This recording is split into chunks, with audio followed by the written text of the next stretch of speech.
نحمده ونستعينه ونستغفره ونؤمن به ونتوكل عليه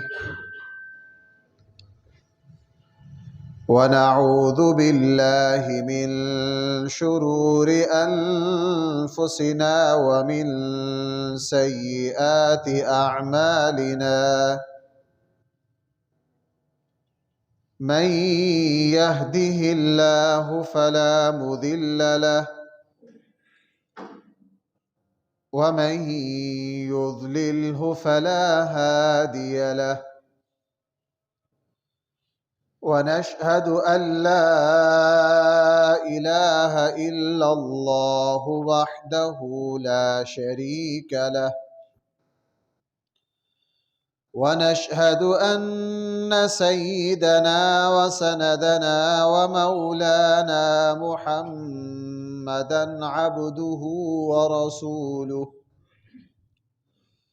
صلى الله تعالى عليه وعلى آله وأصحابه وبارك وسلم تسليما كثيرا كثيرا. أما بعد فأعوذ بالله من الشيطان الرجيم. بسم الله الرحمن الرحيم. يا نساء النبي لستن كأحد من النساء إن اتقيتن فلا تخضعن بالقول فيطمع الذي في قلبه مرض وقلن قولا معروفا. صدق الله مولانا العظيم.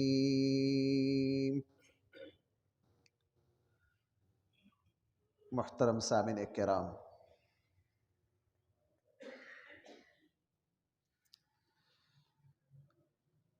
اسلام کی اس امت میں سب سے پہلی محسنہ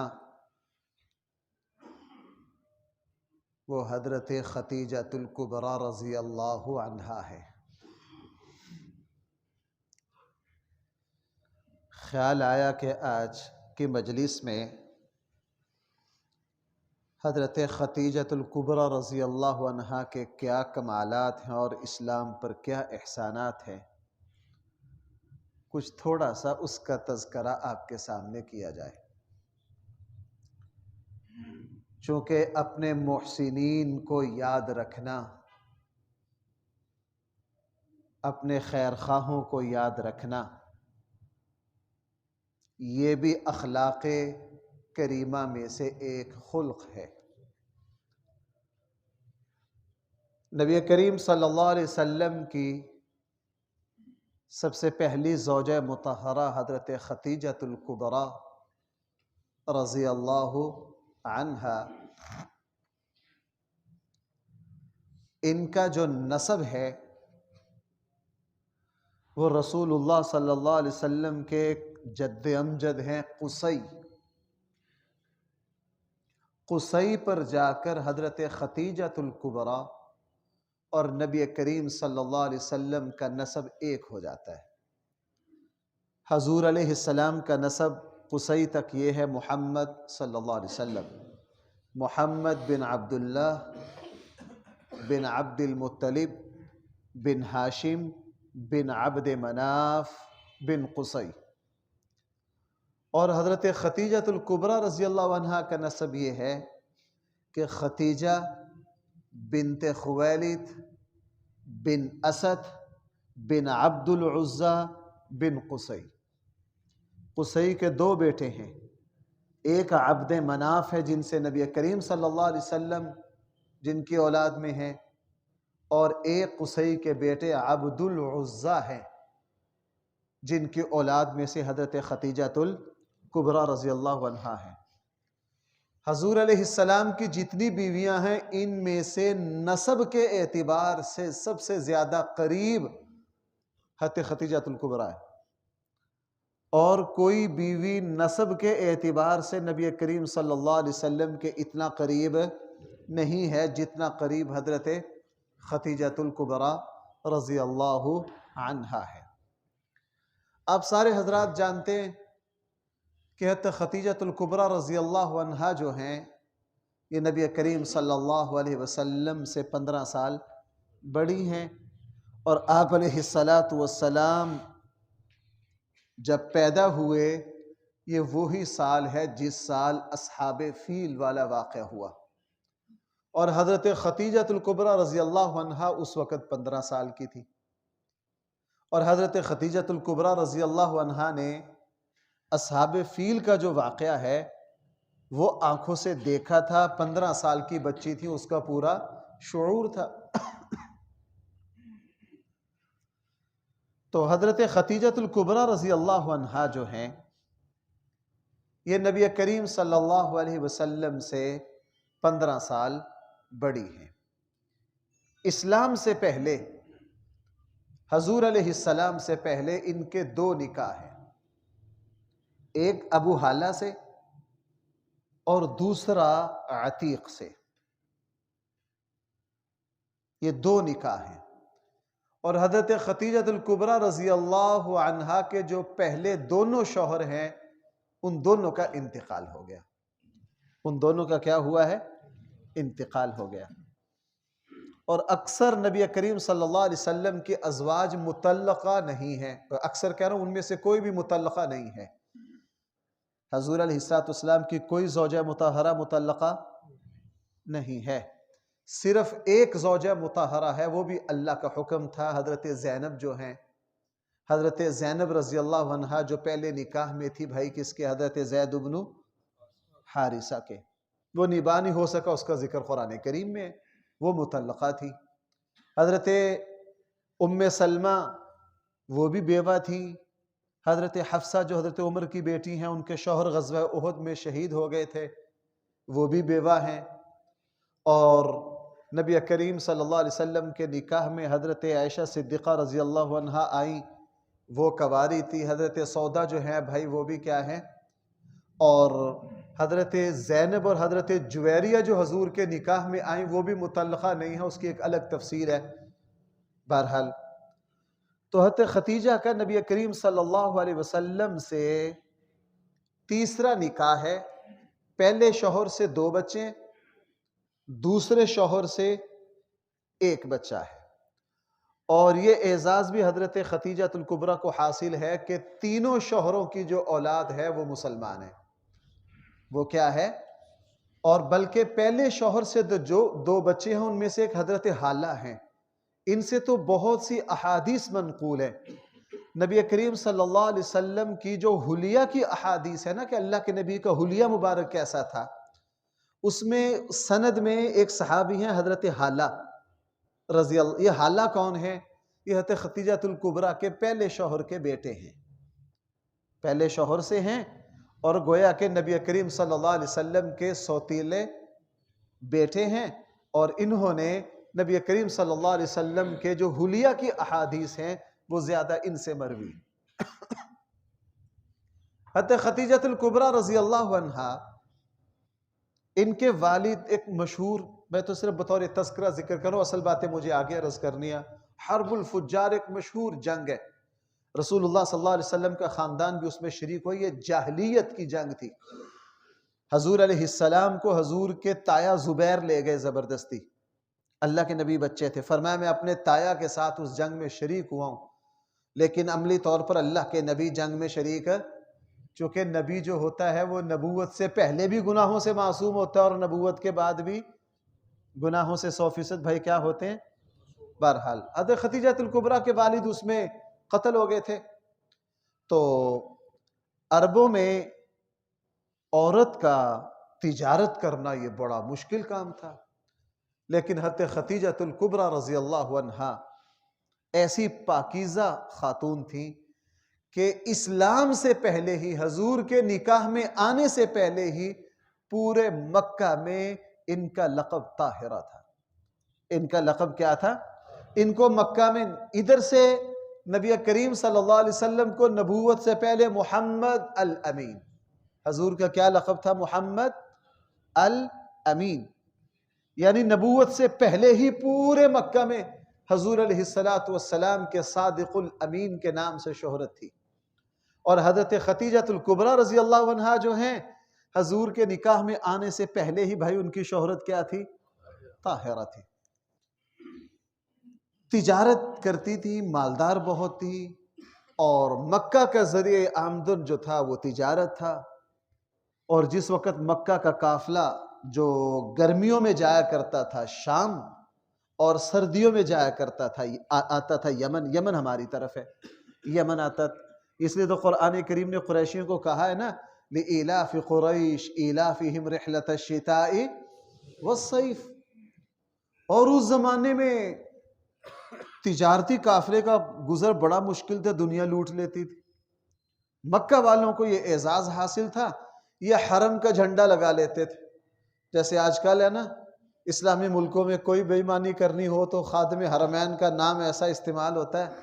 ہمارے پورے عالم اسلام میں امریکی پالیسیاں ساری خادم حرمین کے تھرو آتی ہیں۔ تو قرآن کہہ رہا ہے ہم نے تمہیں عزت دی ہے، اس عزت کا احترام کرو، اس عزت کا کیا کرو؟ ہاں، مکہ والے کیا کرتے؟ کہیں جانا ہوتا بس اپنا جھنڈا لگا لیتے، تو راستے کے جو ڈاکو ہوتے وہ بھی ان کا احترام کرتے کہ یہ بیت اللہ کے متولی ہیں، یہ کیا ہے؟ بیت اللہ کے متولی ہیں۔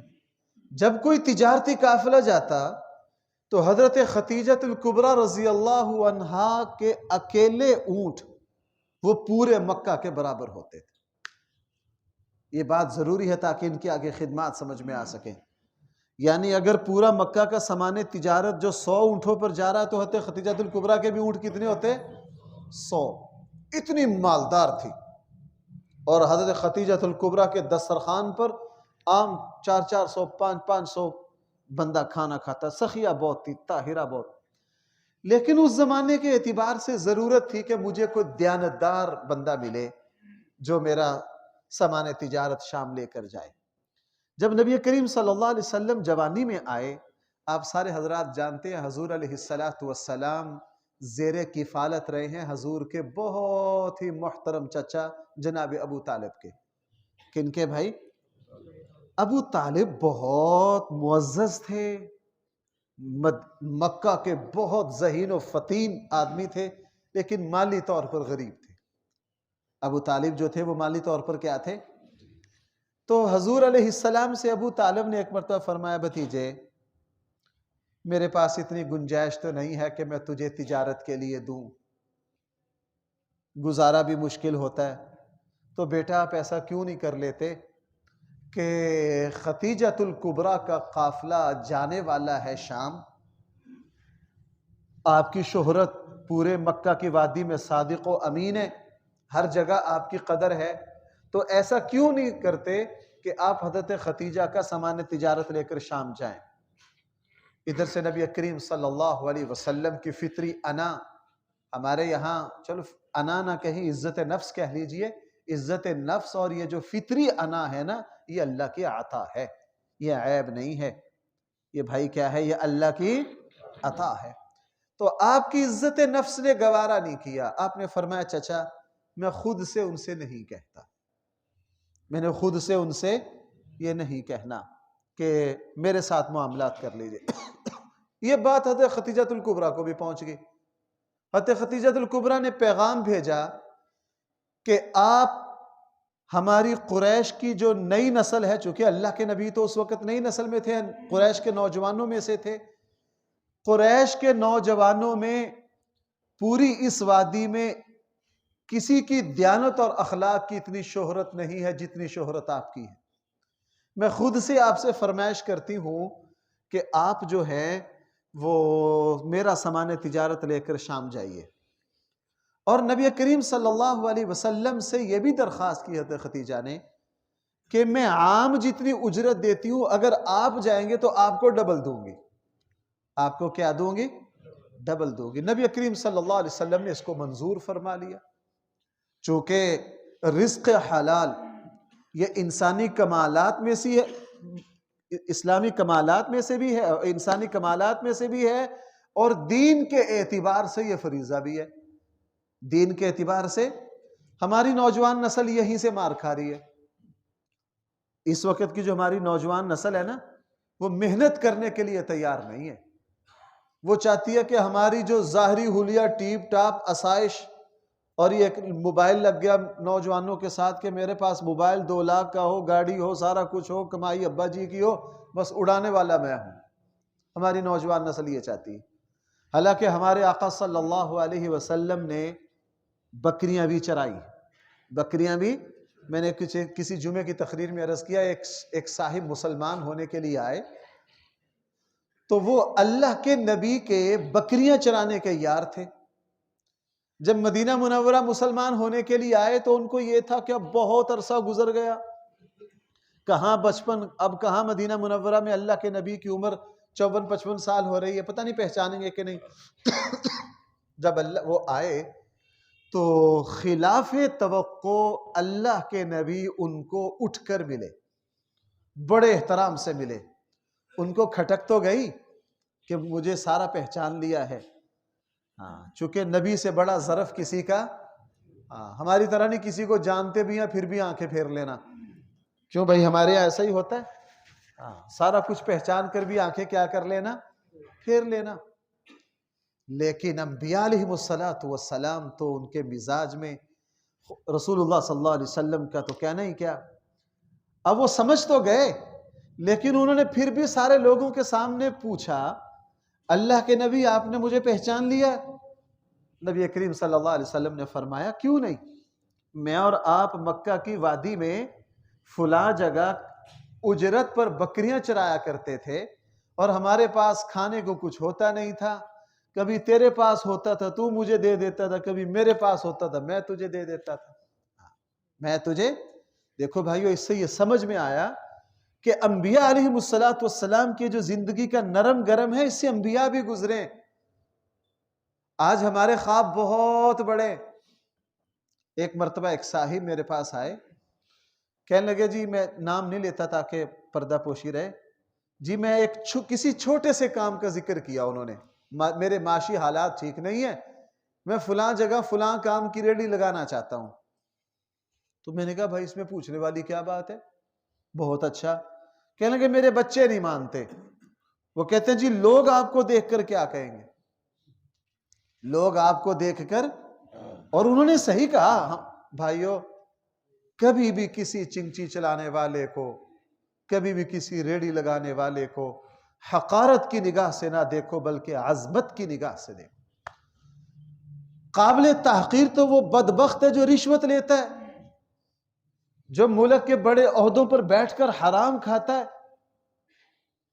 نفرت اور حقارت کے قابل تو وہ ہے جو مسلمان چنچی چلا کے رزق حلال. میں آپ کو سچ بتاؤں، یہاں بہت سے دوست چنچیاں چلاتے ہیں، اور میں موٹر سائیکل پہ ادھر ادھر شہر میں کوئی کام جاتا ہوں، مجھے دیکھ کر نظر پھیرتے ہیں، مجھے بڑی تکلیف ہوتی ہے. میں کہ ان کو مجھ سے نظر نہیں، کہ یار مفتی صاحب کو پتہ چل جائے گا میں چنچی چلاتا ہوں. رش نہ ہو میرا جی بعض مرتبہ چاہتا ہو، خدا کے بندے نظر کیوں چراتے ہو؟ تم سینہ تان کے چنچی چلاؤ. تمہیں کیا پتہ رزق حلال کمانا کتنی بڑی عظمت ہے، کتنی بڑی. آپ کو ایک دو مثالیں دے دوں. نبی کریم صلی اللہ علیہ وسلم تشریف لائے، ایک صحابی کو لکڑیاں کاٹتے دیکھا، اور لکڑیاں کاٹ کے ان کے ہاتھوں پر گٹھے پڑ گئے تھے. جب حضور سے سلام کیا، اللہ کے نبی بڑے نرم و نازک، تو آپ کو پتہ ہے دیہاتی لوگوں کے ہاتھ، کام کاج والوں کے ہاتھ کیا ہوتے ہیں. اللہ کے نبی نے ان کا ہاتھ دیکھا، بڑے خوش ہوئے. ایک روایت میں یہ ان کا ہاتھ چوما. کیا کیا؟ ان کا ہاتھ چوما. پاکستان کے ایک بہت بڑے بانی، پاکستان کے بانیوں میں سے حضرت مولانا مفتی محمد شفیع صاحب رحمہ اللہ، ان کے خلیفہ تھے مولانا مفتی عبد الحکیم صاحب. ان کے ایک چھوٹی سا رسالہ بڑا مشہور ہے، علیکم بسنتی. 47 میں جب سارا کچھ لٹ پھٹا کے پاکستان آئے نا، وہ انڈیا میں ایک بہت بڑے ادارے میں حدیث پڑھاتے تھے، اتنے بڑے عالم تھے مفتی عبدالحکیم صاحب، لیکن جب پاکستان آئے کچھ نہیں رہا۔ تو حیدرآباد سندھ میں انہوں نے کافی عرصہ ریڑھی لگائی، کافی عرصہ کیا لگائی؟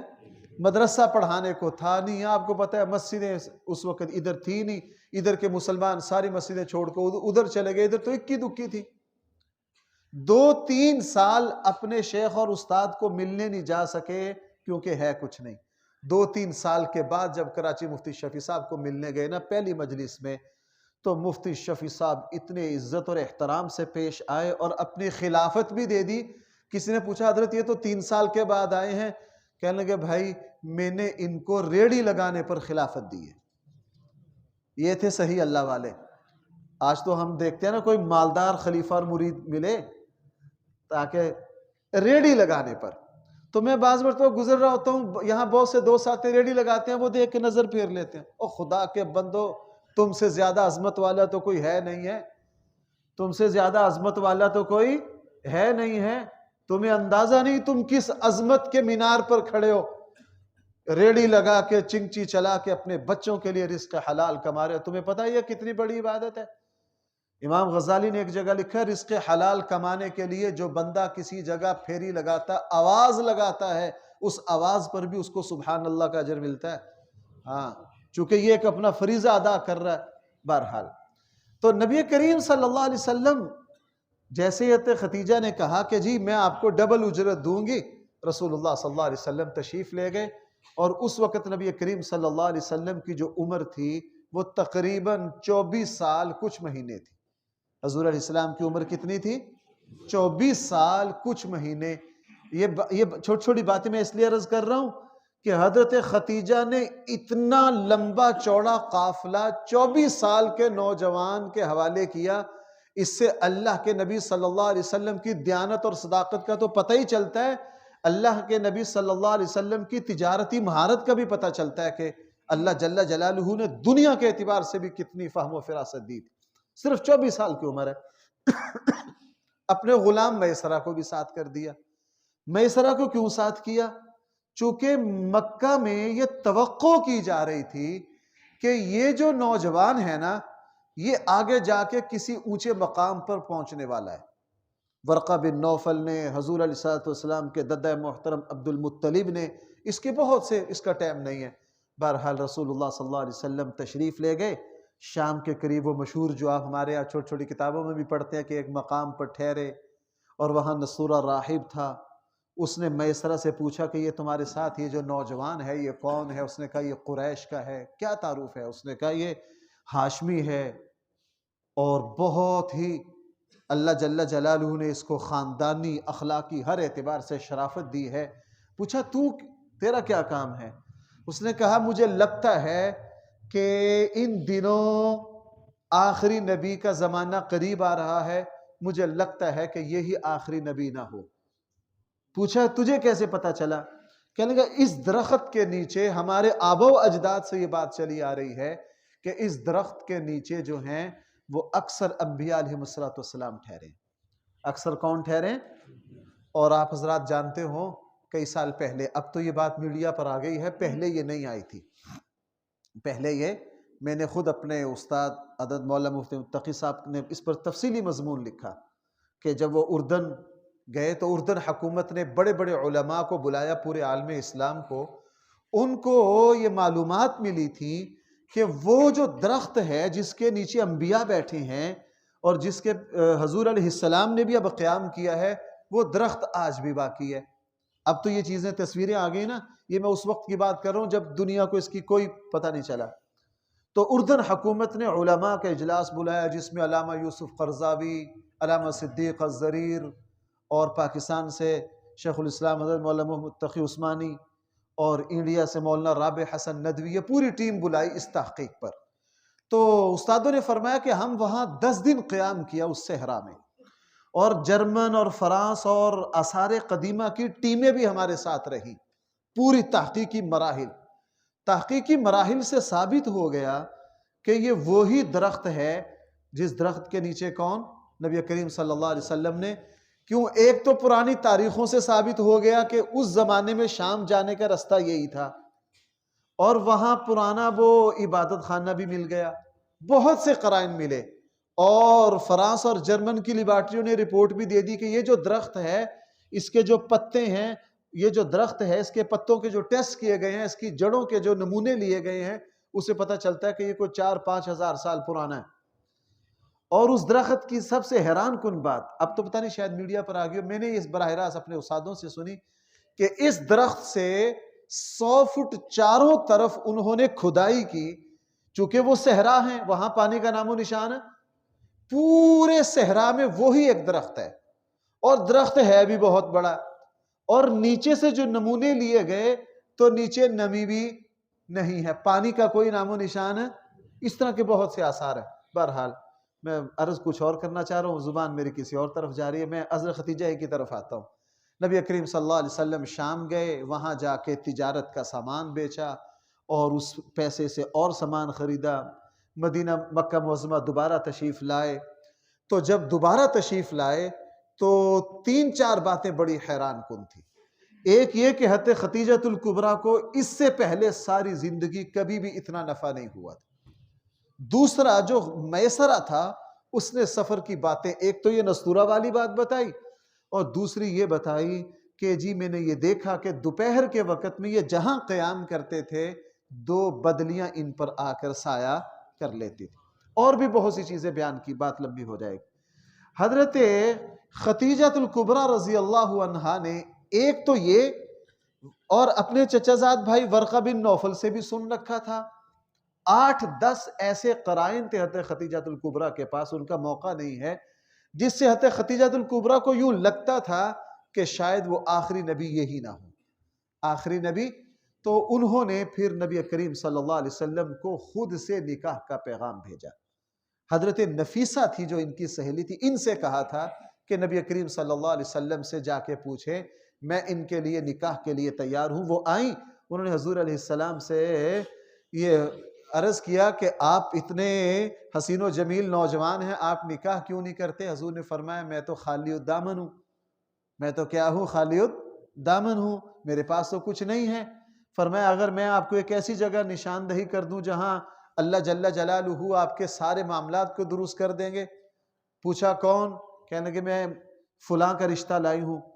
تو حضرت نبی کریم صلی اللہ علیہ وسلم نے فرمایا جب تک میں اپنے چچاؤں سے مشورہ نہیں کر لوں گا اس وقت تک قبول ہے۔ حضور علیہ السلام جو عقل مندوں کے بھی امام ہیں، نبیوں کے بھی امام ہیں، جب رشتہ آیا تو کیا کہا؟ کس سے پوچھوں گا؟ اور آج کی ہماری نسل کیا کرتی ہے بھائی؟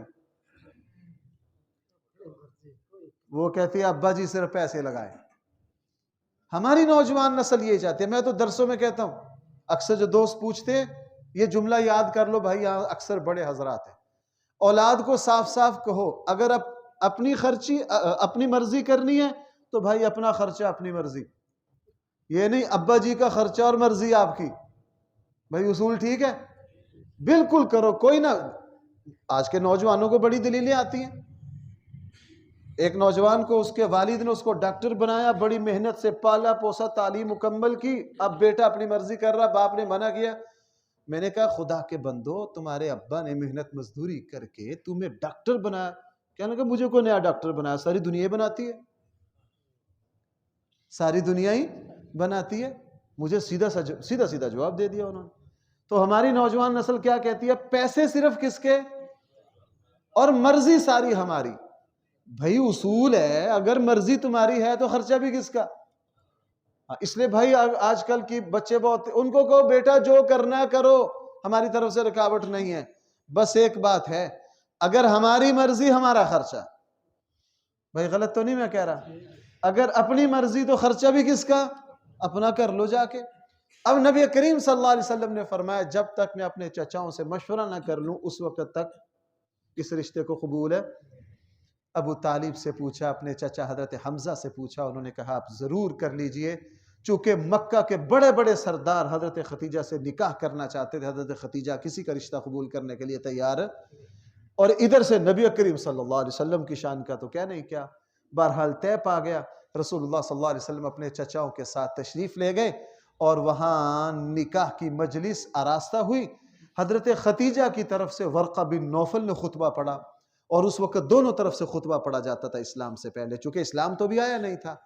ورقہ بن نوفل نے، جو حضرت ختیجہ الکبریٰ کے چچا زاد، بعض نے ماموں زاد، بعض نے چچا زاد کہا، وہ بڑی عمر کے تھے، عیسائی تھے، اور تورات و انجیل کے بہت بڑے ماہر تھے. ورقہ بڑے عظیم الشان مکہ کی وادی میں بندے ہوئے.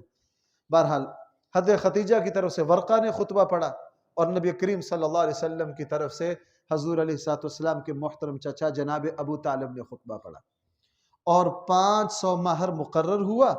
اور اس کے بعد یہاں سے پھر حضرت ختیجہ الکبریٰ کے کمالات شروع ہو گئے. حضرت ختیجہ الکبریٰ نے سب سے پہلے حضور علیہ السلام سے یہ فرمایا کہ آپ میرے گھر منتقل ہو جائیے. چونکہ اللہ کے نبی کے پاس تو کچھ ہے، رسول اللہ صلی اللہ علیہ وسلم کو مجبور کیا. چونکہ حضرت، ایک بات سنائی دوں، یہ بڑے بڑے ثقہ لوگ اگر نہ لکھتے تو میں اس بات کو ذکر نہ کرتا. نکاح کے بعد جب ملاقات ہوئی تو حضرت ختیجہ رسول اللہ صلی اللہ علیہ وسلم سے لپٹ گئی، اور پتہ کیا فرمایا؟ لپٹ کر فرمایا، میں آپ سے اس وجہ سے نہیں لپٹ رہی کہ میرا نکاح ہوا ہے، میری آپ سے پہلی ملاقات ہوئی ہے. میں آپ سے اس وجہ سے لپٹ رہی ہوں کہ مجھے توقع ہے کہ آگے جا کے شاید اللہ تعالیٰ نبوت آپ کے دامن میں ہی ڈالے. اس لیے علماء نے لکھا، یہ بات علامہ ابن کثیر نے مجھے پہلے بھی یاد تھی، لیکن آج میں نے نماز سے پہلے البدایہ والنہایہ نکال کر دوبارہ اس کو تازہ کیا کہ غلطی نہ ہو جائے. حضرت ختیجہ نے حضور سے نکاح برائے نکاح کیا ہی نہیں تھا. علامہ ابن کثیر نے لکھا ہے، چونکہ نبیوں سے نکاح کرنے والی عورتوں کو پتہ ہوتا ہے کہ نبی سے نکاح کر کے دنیا بھی اس گھر میں رہ نہیں سکتی، چونکہ نبی کا گھر فقر و فاقے کا گھر ہے.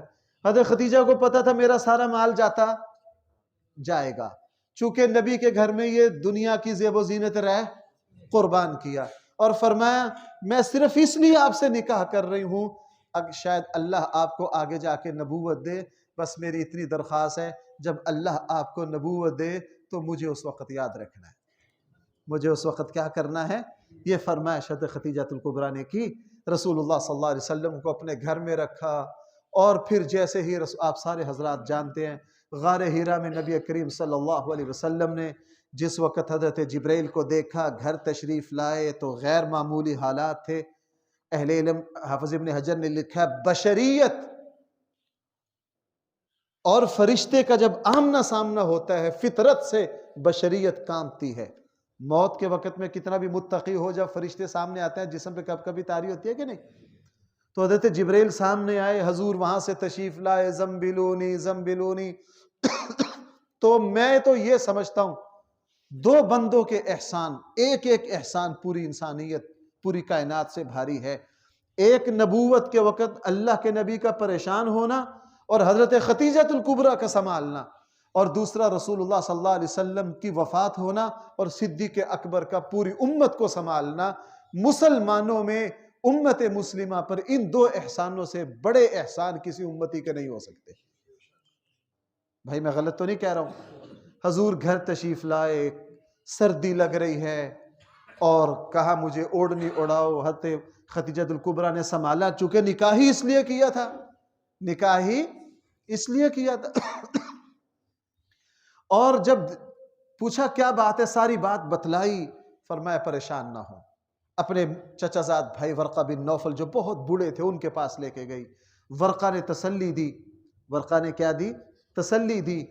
اور پھر جب گھر تشریف لائے، کچھ دنوں کے بعد حضرت جبرائیل جب دوبارہ دیوار پر منظر دیکھا، یہ بھی اس کو امام بہقی نے بھی ذکر کیا ہے، علامہ ابن کثیر جیسے محتاط مورخ و مفسر نے بھی اس کو ذکر کیا ہے. میں پہلے اس کو ذکر کرتا تھا لیکن مجھے اس کا حوالہ یاد نہیں تھا. آج میرے ذہن میں خیال ہے یار اس کا حوالہ تو چیک کروں یہ بات کس درجے کی ہے. تو یہ بات بہقی میں بھی مل گئی اور البدایہ والنہایہ میں بھی مل گئی کہ حضور علیہ السلام سے حضرت ختیجہ نے فرمایا جب دوبارہ وہ کیفیت آئے نا، وہ چیز جو غار ہرا میں دیکھ کر آئے ہو تو مجھے بتانا. اور جب حضور نے فرمایا کہ وہ میں دیکھ رہا ہوں کہ وہی نفس جو وہاں تھا وہ آ گیا ہے، تو حضرت ختیجہ نے حضور سے پوچھا وہ یہیں موجود ہیں؟ حضور نے فرمایا موجود ہیں. حضرت خدیجہ نے اپنے سر کا دوپٹہ اتارا، پھر پوچھا وہ موجود ہیں؟ تو حضور نے فرمایا نہیں، وہ غائب ہو گئے۔ پھر سر پہ دوپٹہ لے لیا، فرمایا اب؟ کہنے لگے وہ دوبارہ آ گئے ہیں۔ تو حضرت خدیجہ نے حضور سے فرمایا کہ آپ پریشان نہ ہو، یہ کوئی شیطان نہیں ہے، چونکہ شیاطین میں شرم و حیا نہیں ہوتی ہے، یہ فرشتوں کا وصف ہے۔ یہ کس کا وصف ہے؟ حضور علیہ السلام کو سنبھالا، اور اللہ کے نبی کو اللہ نے ساری اولاد بھی بھائی رسول اللہ صلی اللہ علیہ وسلم کو انہی سے دی، اور پھر جب اسلام لائیں تو پھر اسلام لانے کے بعد اللہ کے نبی کو نبوت مل گئی۔ سب سے مضبوط سہارا حضرت خدیجہ الکبریٰ ہے۔ اور سب سے پہلے اسلام بھی کون لائی ہے بھائی؟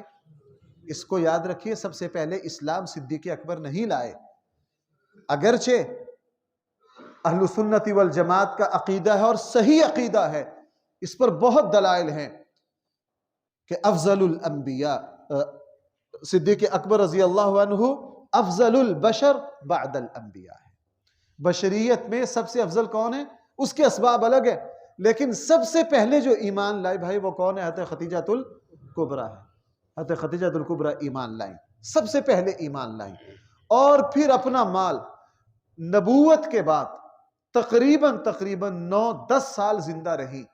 9-10 سال جتنے غربا صحابہ تھے، تقریباً 60-70 کے قریبی، حضرت بلال ہیں، حضرت عمار ہیں، حضرت یاسر ہیں، حضرت سمیہ ہیں، ان سب کے اخراجات 2 ہستیاں اٹھاتی تھی، ایک صدیق اکبر رضی اللہ عنہ اور ایک حضرت خدیجہ الکبریٰ۔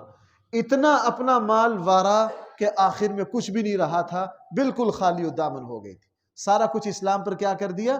قربان کر۔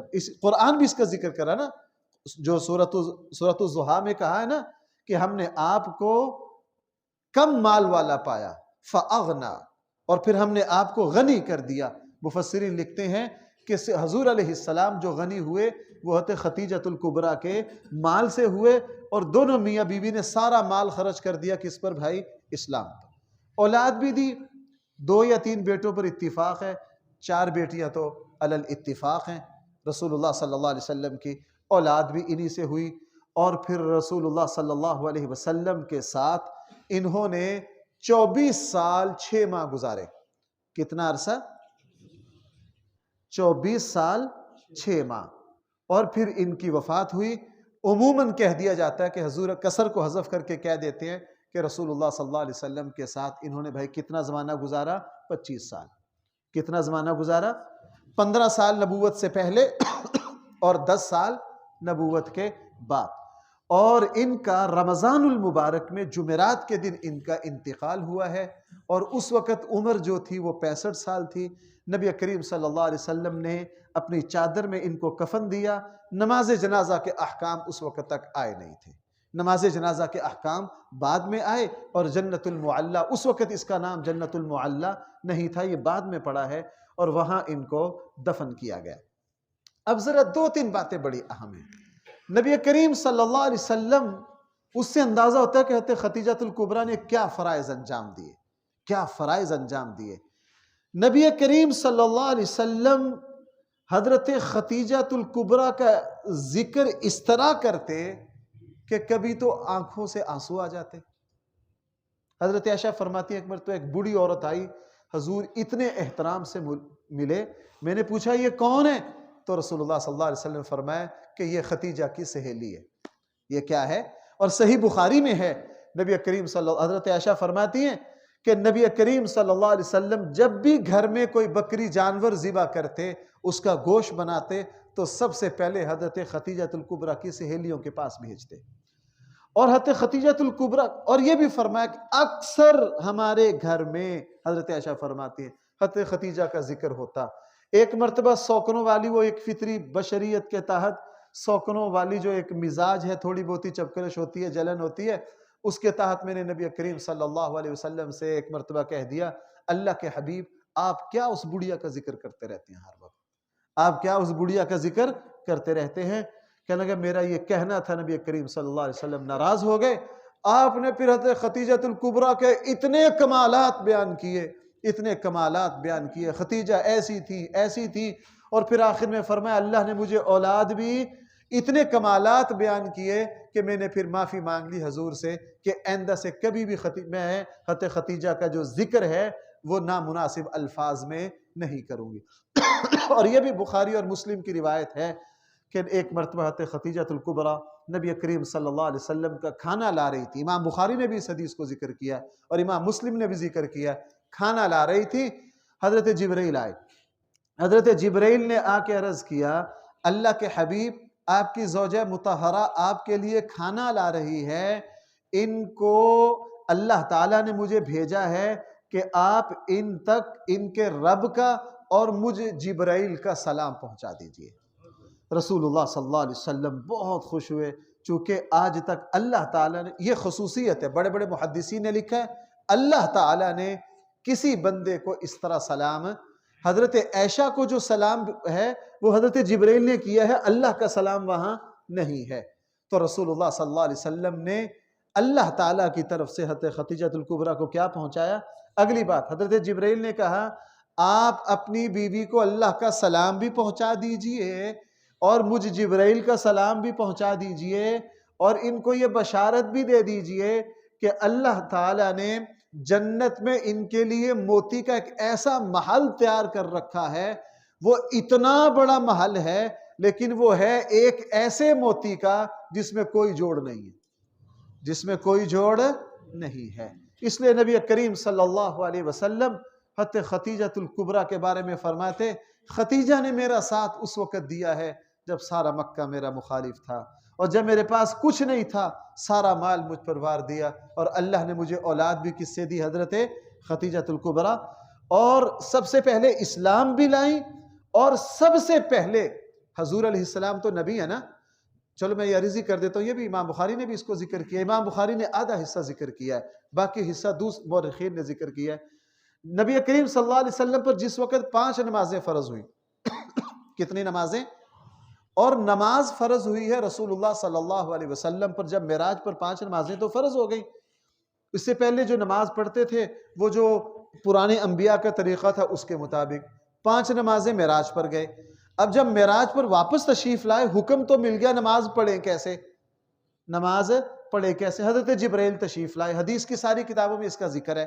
بیت اللہ کا جو دروازہ ہے نا بھائی، بیت اللہ کے دروازے کا تو پتہ ہے نا سب کو، بیت اللہ کے دروازے سے تقریباً 5 قدم آپ پیچھے ہٹ جائیے، 5 فٹ، یہ وہ جگہ ہے، اس کو مقام جبرائیل بھی کہا جاتا ہے۔ تو حضرت جبرائیل نے نبی کریم صلی اللہ علیہ وسلم کو نماز پڑھنا یہاں سکھائی تھی۔ حضرت جبرائیل نے امامت کی، حضرت جبرائیل 2 دن آتے رہے، 5 کی 5 نمازیں 2 دن حضور کو پڑھ کے بتلائیں تاکہ اللہ کے نبی کو نماز کے طریقے کا پتہ۔ اب جب جبرائیل سے نماز سیکھ کر آئے تو یہ اعزاز بھی حضرت ختیجہ کو ہے، گھر آ کر سب سے پہلے نبی کے ساتھ جو 5 نمازیں پڑھی ہیں وہ حضرت ختیجہ الکبریٰ نے پڑھی۔ کس نے پڑھی ہیں؟ اور اس کا واقعہ بھی عجیب ہو گیا۔ ایک عفیف کندی ایک صحابی ہیں، عفیف کندی ایک صحابی ہیں رضی اللہ عنہ، وہ مکہ آئے ہوئے تھے تجارت کے لیے، حضرت عباس سے یارانہ تھا، حضرت عباس کے پاس بیٹھے کوئی سودا کے معاملات کر رہے تھے، اتنے میں خیمہ سے ایک شخص نکلا، ایک نوجوان نکلا، ان کے ساتھ ایک عورت نکلی، اور انہوں نے ایک خاص قسم کی عبادت شروع کر دی۔ ایک بچہ آیا، وہ بچہ بھی ساتھ عبادت لگ گیا کرنے۔ عفیف کندی نے اس طرح کا منظر پہلے کبھی دیکھا نہیں تھا، ان کو کیا پتہ نماز کیا چیز ہے۔ قرآن تو خود کہہ رہا ہے وَمَا كَانَ صَلَاتُهُمْ عِنْدَ الْبَيْتِ مُكَاءً وَتَصْدِيًا، ان کی تو عبادت ہی تاڑیاں بجانا اور چیخیں مارنا تھا، ان کو تو نماز کا پتہ ہی نہیں تھا۔ عفیف کندی نے حضرت عباس سے پوچھا، عباس یہ کون سی عبادت ہے، یہ کون نوجوان ہے، یہ عورت کون ہے؟ تو حضرت عباس نے بتایا کہ یہ نوجوان میرا بھتیجا ہے، اور یہ اس کی بیوی ختیجہ ہے، اور یہ جو بچے ہیں یہ میرے بھتیجے حضرت علی ہیں۔ یہ کیا ہیں؟ یہ کیا کر رہے ہیں؟ کہنے لگے جی یہ کہتے ہیں کہ میں اللہ کا نبی ہوں۔ میں کیا ہوں؟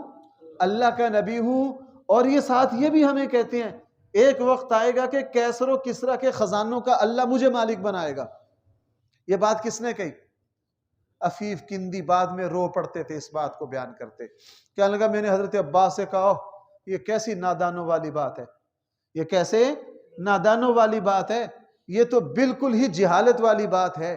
جب بعد میں مسلمان ہوئے نا عفیف کندی تو اپنے نصیب پر رویا کرتے تھے، کاش میں بھی اس وقت نماز میں ساتھ کھڑا ہو جاتا تو میں بھی اسلام لانے والے کے ابتدائی لوگوں میں سے ہو جاتا۔ اس لیے حضرت خدیجۃ الکبریٰ کو بہت سے اعزاز حاصل ہیں۔ حضور علیہ السلام کی پہلی بیوی ہیں۔ حضور علیہ السلام نے اتنا ان کے ساتھ جتنی زندگی گزاری کسی اور بیوی کے ساتھ دوسرا اللہ کے نبی نے نکاح، اور سب سے زیادہ دورانیہ بھی حضور کے ساتھ انہی کا بنتا ہے۔ اولاد بھی اللہ نے انہی سے دی، اللہ تعالیٰ نے ان کو سلام بھی بھیجا، سب سے پہلے اسلام بھی انہوں نے قبول کیا، اور سب سے پہلے حضور کے ساتھ نماز بھی انہوں نے پڑھی، اپنا مکمل مال رسول اللہ صلی اللہ علیہ وسلم پر خرچ کیا۔ یہ سارے اعزازات، اور حضور علیہ السلام پر مکہ کے جو مشکل اور غار ہرا کی جو مشکل لمحات ہے اس میں ان کا ساتھ بھی دیا، اور یہ ساتھ کہا بھی کہ اللہ جب آپ کو نبوت دے تو مجھے کیا رکھنا۔ اس لیے بھائیو، میرے کئی دن سے خیال آ رہا تھا کہ حضرت خدیجۃ الکبریٰ رضی اللہ عنہا کا ذکر خیر کیا۔ یہ ہماری ایسی ماں ہیں، ان کا ہم پر بہت احسان ہے۔ یہ ہماری ایسی ماں ہے، ایک بات مجھے کہنی تو نہیں چاہیے، مجھے جب اللہ نے عمرہ کے لیے مجھے لے کے گئے تو جب طواف لگا کر میں سوچتا رہتا تھا کہ امت کے کون کون محسن ہیں، تو جی میں آیا کہ یہاں سب سے پہلا جو عمرے کے بعد جو نفلی طواف ہے وہ حضرت خدیجۃ الکبریٰ کے لیے کیا جائے۔ تو میں نے پھر حضرت خدیجۃ الکبریٰ رضی اللہ عنہا کے لیے جب ان کی قبر پر جانے کا موقع آیا تو پہلے میں نے ان کے لیے کیا کیا، نفلی طواف کیا۔ نفلی طواف کر کے پھر میں ان کی قبر پر دعا کے لیے حاضر ہوا۔ اللہ جل جلالہ ہماری اس ماں پر اربوں کھربوں رحمت نازل فرمائے۔ وآخر دعوانا الحمدللہ رب العالمین۔